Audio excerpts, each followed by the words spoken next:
Be ready. 5 seconds.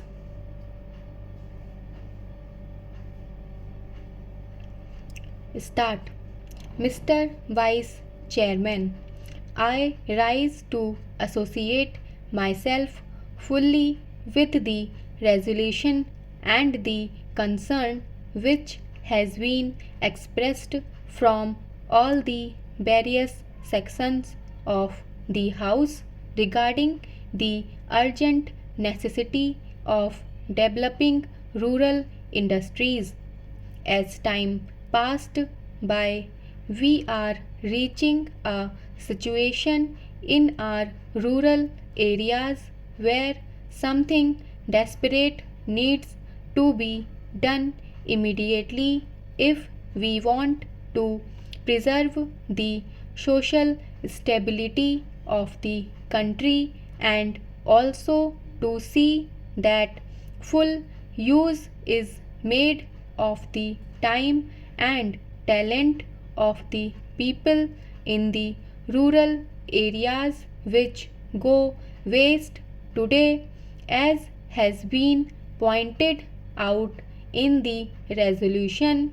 Sir, the Planning Commission and the Government of India have applied their minds to the various isolated aspects of rural industries, and some valuable reports have been published and some important recommendations have been made in these reports which need consideration, but unfortunately there is no high level decision regarding the various issues which face the country as far as the problem of rural industrialization is concerned. We are not quite clear as to what, first of all, rural industries mean and what rural industrialization implies. Does rural industrialization mean the utilization of local resources in order to meet the local needs? Or does rural industrialization imply the creating of surplus in the rural areas which could be exchanged with the surplus in other centers of the country and thereby create a richer life for the rural areas? Various opinions have been expressed with regard to this problem, but there is no authoritative determination of the policy regarding the meaning of rural industrialization. It has been suggested that if such import of capital and skill from urban centers were to mean merely the multiplication of industrial centers in the rural areas, such an industrialization of the rural areas would nullify the advantages that are likely to occur as a result of the rural industrialization. The time has come when some decisions has to be taken as to what we really mean by this rural industrialization. There is also difference of opinion regarding the authority that should undertake the responsibility for this rural industrialization.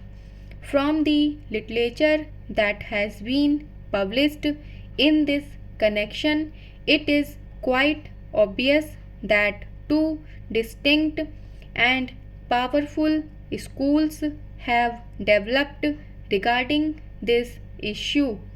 On the one hand, there are people who believe that the task of rural industrialization should be entrusted to the village panchayats, since they represent the village people and they have the resources and the powers to raise the necessary resources from the rural areas.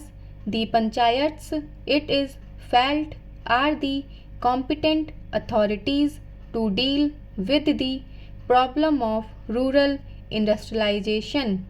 Equally strongly, it has been argued by others that cooperatives are the right answer to the question as to which should be the authority that should deal with rural industrialization.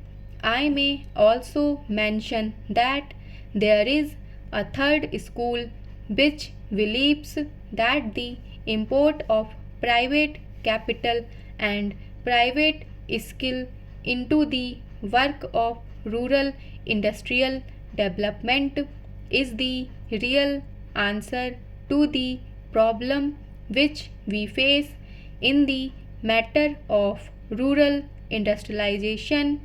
Here again, some authoritative determination of the policy has become necessary because in the absence of such a policy, ad hoc decisions are taken which sometimes cancel each other, and therefore the rapid progress which we hope and wish for in rural industrialization becomes impossible. Then again, there is the further question of protection that may be necessary for rural industries in view of the lack of the internal economy from which rural industries would suffer. Whatever may be the answer to the first two questions, Professor Malkani has already referred to this question and various suggestions have been put forward. But all these suggestions require some detailed consideration as there are a large number of difficulties in implementing any one of these suggestions. Demarcation of markets and the imposition of taxes in order to see that goods from the urban centers do not reach the rural centers in unfairly competitive conditions are some of the suggestions that have been made. One great advantage of a vast country is the large number of markets that are available for the goods that are produced in the country. However, if these markets are artificially restricted and goods are not allowed to move from one center to another, I am afraid more problems would be raised than solved. If this protection is sought to be given in this manner, yet protection has to be given to the rural industries if these rural industries are to develop. Therefore, serious and competent thinking is necessary in this connection, and again, time is running fast. Therefore, it is desirable that we should have some authority which could examine the various issues involved and determine the policy with regard to this matter also. Stop.